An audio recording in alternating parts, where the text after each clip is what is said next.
I am Anil Kumar, author of Rediscover Algebra and Trigonometry. As a tutor, I learned that students skip over many concepts and they are always willing to come back and rediscover. So, based on that, we have this book. From there, I have a question which we are going to discuss in this video. It's related to absolute value inequalities. So, tip is something which students are looking forward to, but it always comes with great concepts and foundation. So, once you get the concept, it will be a tip for you. Perfect. We have three questions here to discuss. So we have to write absolute inequality for the following. So, these double inequalities, we need to write them as an absolute inequality. How do we do so? The part A, the very first one, is simple, basic to give you the concept, and then B and C is where some students have difficulty, which I hope will be cleared with this video. So the very first one is when x is between plus and minus 3, and that is very simple. It gives you the absolute value function, which normally is symmetric about the y-axis. It's an even function, right? So when we say that x is within plus and minus 3, we're looking for something like this, correct? Where the endpoints are not included, right? So this is minus 3 and that is plus 3. And clearly, from the definition of absolute value, we could easily write down that absolute value of x is less than 3. That's simple. Now, let's move on to the next question. Now, in the next question, we have x between minus 4 and 10. So this time, let me take help of number line to show you the scenario. So what we have here is, let's say, this is a number line on which we are showing the inequality. Now these are different ways of showing inequality, right? So from minus 4 to 10, right? So this is minus 4, again, that is not included, and 10 also not included, but everything within this interval is included. Great. So somewhere here we have 0. Now, very important to think about 0. In many inequalities, you could just substitute 0 and check if your answer is correct or not. I call it a 0 check. So, it's also a tip which you can note. Now, in this case, you see that I cannot straight away write down that absolute value of x is less than 10 or greater than minus 4 or something like that. It doesn't work out. And that's where you may have difficulty. So, what is the concept of doing so? Well, the concept is that find the midpoint. So, the first step will be to find the midpoint. Because of symmetry, we have to look where we should put this vertex of the absolute value, right? So, I need somewhere to put this vertex. And from that midpoint, we should be same distance away. Now, midpoint of minus 4 and 10 will be what? So, just add them and divide by 2. So in this case, it will be 6 divided by 2, which is 3. So the midpoint happens to be at 3. Okay, so let me write 3 here. It is not to the scale, as you can see.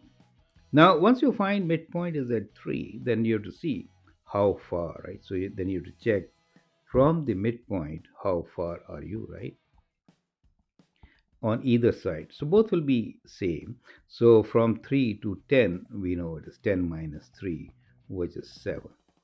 So that really means that if I have my absolute value function right there, then I could get my answer. Perfect. So the value is that absolute value function has shifted 3 units to the right. If it does so, then our inequality should be what? Absolute value of x minus 3. That is shift towards right by 3 units, and you are only 7 units away, right? So less than 7. You get the idea. So you are within. When you have less than, then we also call this concept as within. And so you see in both the cases, whenever we're looking at less than, we are within the intervals. So you are within -4 and 10. In this case, when absolute value function is shifted to 3, then you are within 7 away from that vertex. Makes sense, correct? So that's what it is. Now you can apply the same concept to the last one given. I've changed this to greater than, right? You could also have greater than equal to. The only thing is, if you make it greater than equal to, then you'll have to fill in these circles, right? So let me make them greater than equal to just to have a variety here, right? Correct. Okay. So on a number line, how will I show it? Let's do that first part.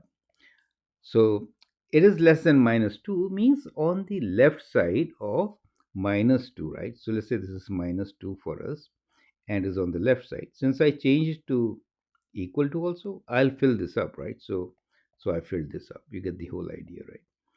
And then it's greater than 6, right? So away from. Do you see that?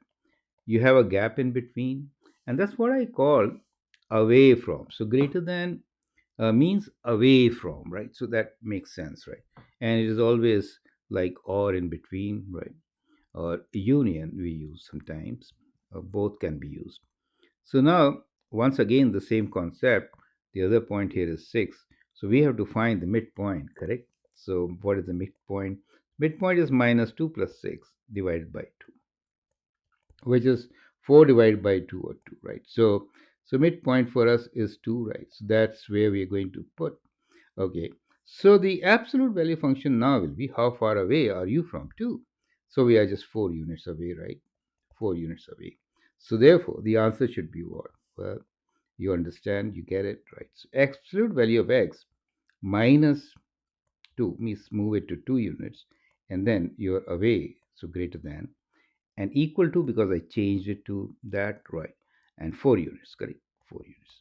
So simple as that. That is how you should be answering the question. So the steps involved are find the midpoint. That is the first step. And second is how far away are you? Perfect. And you get it. So that becomes a tip, right? Tips do not come without foundation. So some people think, our book does not deals with tips. They are missing a lot.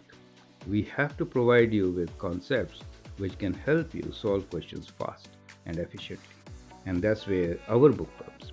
We give you tips with foundation, and that's what is appreciated by most of my students.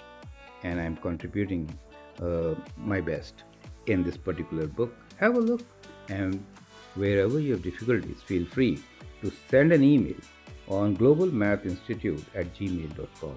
To our students who are buying the book, there will be very discounted lessons from me, sometimes free. Thanks for your valuable time and all the best.